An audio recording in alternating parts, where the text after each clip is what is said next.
Hello pitchers. आज से हम लोग एक नया जीएल सीरीज शुरू करने वाले हैं। I hope you all find it good.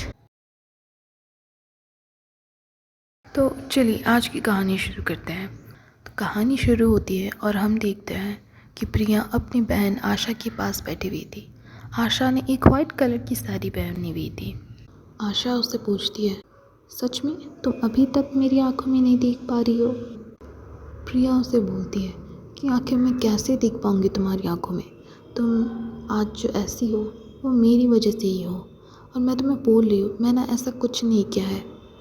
आशा बोलती है, ऑफ कोर्स मुझे पता है कि तुमने ऐसा कुछ नहीं किया है, इसीलिए तुम्हें गिल्टी फील करने की कोई ज़रूरत नहीं है। आशा उसे बोलती है, अभी ये सब बातों का वक्त नहीं है, तुम अभी घर जाओ और अपने नए स्कूल की तैयारी करो। प्रिया बोलती है, नया स्कूल?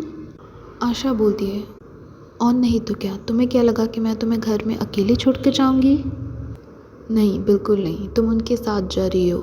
प्रिया बोलती है, आखिर तुम एक अनजान आदमी के ऊपर इतना भरोसा कैसे कर सकती हो? अगर उसने कहीं मुझे बेच दिया तो? आशा बोलती है, मैं क्या तुम्हें पागल लगती हूँ? ऑफ कोर्स मैंने सारा काम पीछे से किया हुआ है, मुझे पता है कि वो कौन है। He is one of the most richest man in Mumbai. अरे हाँ, मैं तो तुम्हें बताना ही भूल गई कि तुम मुंबई जाने वाली हो। और वैसे भी मिस्टर खन्ना तुम्हारे पापा के बहुत पुराने दोस्त हैं। वैसे भी तुम उनके पास नहीं रहने वाली हो। उनका एक बेटा है 32 साल का, जिसका नाम है राज खन्ना, और वो अपनी फियांसे लतिका मेहता के साथ रहता है, और तुम उन दोनों के पास रहने वाली हो। तुम उनके साथ रहोगी और एक प्राइवेट स्कूल में जाओगी। वहाँ हो सकता है तुम्हारे रिच दोस्त बन जाएं, जो कि अपनी दोस्त की पॉकेट में ड्रग्स ना छुपाते हो। प्रिया बोलती है, लेकिन आशा मैं वहाँ नहीं जाना चाहती। आशा बोलती है, नहीं, तुम्हें वहाँ जाना ही है, तुम्हारे पास और कोई चॉइस नहीं है, आई एम सॉरी। तभी उस जेलर का गार्ड बोलता है कि हाँ, अब टाइम हो गया है, बस उतना। ये सुनते ही हम दोनों बहनें एक दूसरे के गले मिलते हैं और हम एक दूसरे को बाय बोल के मैं बाहर चली आती हूँ, जहाँ पर कि उस परफेक्ट फैमिली का ड्राइवर खड़ा होता है और उसका नाम था आमिर। वो मुझे देख के बोलता है कि मैम हम चले।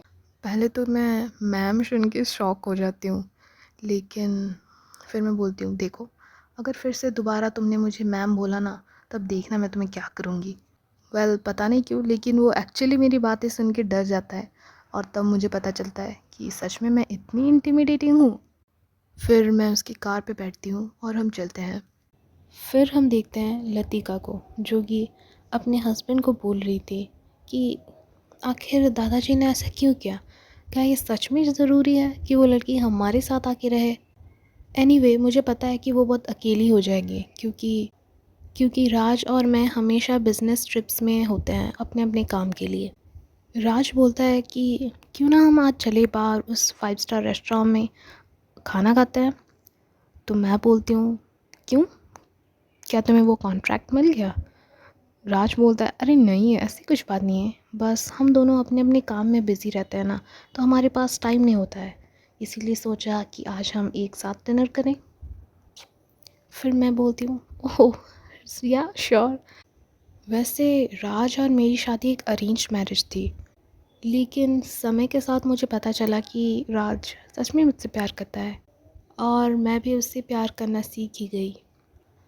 मैं राज से बोलती हूँ, अरे हाँ, लेकिन तुमने उस लड़की के बारे में कुछ सोचा है जो कि आज हमारे साथ रहने वाली है? राज बोलता है, अरे यार, मैं तो उस प्रॉब्लम के बारे में भूल ही गया था। फिर लतिका बोलती, प्रॉब्लम नहीं यार, ऐसा भी मत बोलो। राज बोलता, तुम ऐसा कैसे बोल सकती हो? मेरे दादाजी ने एक अनजान लड़की को हमारे साथ रहने के लिए बुलाया है, और वो लड़की खुद आती भी है उस डेंजरस टाउन से। क्या हुआ अगर वो एक चोर हो या फिर एक ड्रग डीलर? मैं बोलती हूँ, क्या, वो बस एक 17 साल की छोटी सी लड़की है, how can she be a drug dealer? तुम उसके बारे में ऐसा कैसे बोल सकते हो, तुमने तो उससे भी मिला भी नहीं है। फिर राज बोलता है, शायद तुम ठीक बोल रहे हो, I think I am a little too harsh. फिर हम दोनों अपने अपने काम के लिए निकल जाते हैं। लतिका, आज तुम्हारा एक मीटिंग है, मुझे लिली बोलती है। Lily is my assistant. फिर हम अपनी मीटिंग्स ख़त्म करते हैं। उधर से मुझे आमिर का कॉल आता है और वो बोलता है कि मैम, मिसेस प्रिया आ चुकी हैं। तो मैं उससे बोलती हूँ कि क्या तुम जीना को बोल सकती हो कि उसके लिए कुछ खाना बना दे। तो वहाँ से आमिर बोलता है कि हाँ हाँ ज़रूर। और हाँ, मैंने और राज ने ऑलरेडी अपनी छोटी सी डेट कैंसिल कर दी थी, क्योंकि मुझे लगा कि आज वो नई लड़की आने वाली है, वो आज ही अगर अकेली हो जाएगी तो कैसा लगेगा, that we are a horrible guest. और मैंने पहले ही राज को बोल दिया था कि वो टाइम के पहले आ जाए। मैं घर पहुंचती हूँ और देखती हूँ कि राज अपने सोफ़े में बैठकर टीवी देख रहा था।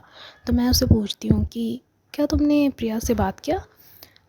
वो वो अपनी आंखें अपनी स्क्रीन से हटाता भी नहीं और बोलता है नहीं। क्या आज वो नई लड़की आई है और तुमने उससे अभी तक बात भी नहीं किया। अच्छा, कहाँ है वो। फिर राज ने बोला कि वो गेस्ट रूम में है। फिर मैं गेस्ट रूम की ओर बढ़ने लगी। जैसे ही मैंने दरवाज़ा खोला, मैंने देखा कि प्रिया अपने कानों पे हेडफोन्स लिए बेड पर लेटी हुई थी। उसके बाल लंबे घने ब्राउन कलर के थे। उसकी होठ पिंक कलर की थी और उसकी नाक एकदम सीधी थी। अचानक से वो उठ गई और हम दोनों एक दूसरे को घूरते रहे कुछ देर के लिए। मैं अपनी बात बोलूँ तो शी इज़ सो ब्यूटीफुल। मैंने बोला कि प्रिया तुम क्या सुन रही हो। प्रिया अपने बेड से उठी और मेरी तरफ चढ़ने लगी। मैं थोड़ा नर्वस फील कर रही थी। वो बिल्कुल मेरे पास आके खड़ी हो गई। हमारे बॉडीज़ टच नहीं कर रहे थे, लेकिन इतना दूर थी कि मैं उसकी सांस आराम से सुन पा रही थी। वो मुझसे कुछ 5 इंच ज़्यादा लंबी होगी। हम अभी भी एक दूसरे को देख रहे थे। उसने अपने हेडफोन्स अपने कानों से निकाले और मेरे सर के ऊपर रखा। मैंने बोला, तुम आजकल की लड़कियाँ बॉलीवुड भी सुनती हो। वैसे मैं तुम्हारे कमरे में आई थी तुम्हें बुलाने कि डिनर रेडी है, सो आ जाओ, हम तुम्हारा वेट कर रहे हैं। तो हम तीनों एक साथ बैठ कर खाना खा रहे थे। There was a dead silence in the room. Raj बोलता है कि मैं कल वॉशिंगटन के लिए निकल रहा हूँ, I have some meetings there, और मुझे वहाँ से आने के लिए कम से कम 1 हफ़्ता तक लग सकता है। फिर मैं प्रिया से पूछती हूँ कि आखिर तुम्हारी एज क्या है। वो बोलती है 17 साल। और तुम्हारा लास्ट नेम क्या है। प्रिया बोलती है, so you are hosting someone जिसका लास्ट नेम भी तुम्हें पता नहीं है। लतिका बोलती है, दादाजी जानते हैं एंड आई ट्रस्ट हिम। मेरा नाम प्रिया पटेल है। राज पूछता है, वैसे तुम्हारे पेरेंट्स कहाँ रहते हैं। प्रिया बोलती है, मैंने अपनी माँ को कभी नहीं देखा, she died during child birth and मेरी पापा भी इराक में ही उनकी डेथ हो गई थी जब मैं 8 साल की थी। ये सुन के राज बोलता है, oh actually I didn't know about this and I am sorry. Priya बोलती है, इट्स ओके मिस्टर राज, और वैसे भी मैं इन सब बातों को पीछे छोड़ चुकी हूँ, दैट इज़ लाइफ राइट।